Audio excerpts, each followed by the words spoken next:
Real quickly, what do you think President Obama's going to do? I'm just curious. You've done so much reporting on this. What is your sense?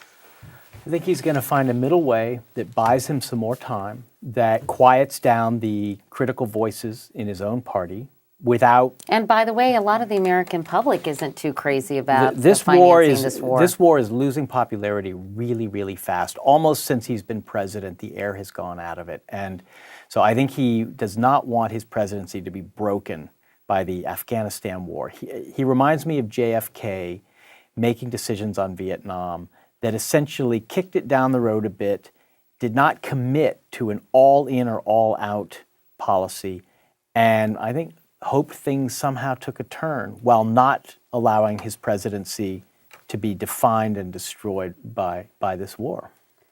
That sounds like a political maneuver and not real leadership, doesn't it? It's obviously going to be partly a political decision. He's a political leader. He can't afford to be totally out in front of the American public on this war, or else the support for it would disappear immediately.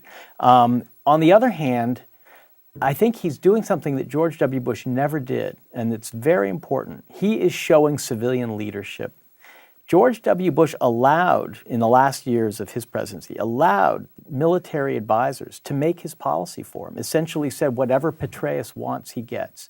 Obama is calling the shots. That's what the president is supposed to do. He's the commander-in-chief. And so I salute him for restoring civilian leadership of our military policy. And if the generals are unhappy because they're not going to get all the troops that they've asked for, that's actually the life of the general. It's the political leaders who are in the position to know what all the other demands on the country, on the military, and on our capabilities are. And I think Obama is restoring the balance there in a way that's very healthy. It may be taking a while, too long for some people's patience. Dithering, as Dick Cheney would say. To me, what he's really doing is showing how a president deliberates and showing who has to make decisions and how they have to make decisions on these war and peace matters. And real quickly, what do you think he's going to do? I don't know what he's going to do. I know what you'd like him to do. I know that, in fact, he has a huge responsibility in this decision-making as commander-in-chief. I believe that he actually needs to show leadership of this war for the American people, and that public opinion actually tends to follow our leaders rather than precede where our leaders should go in foreign policy.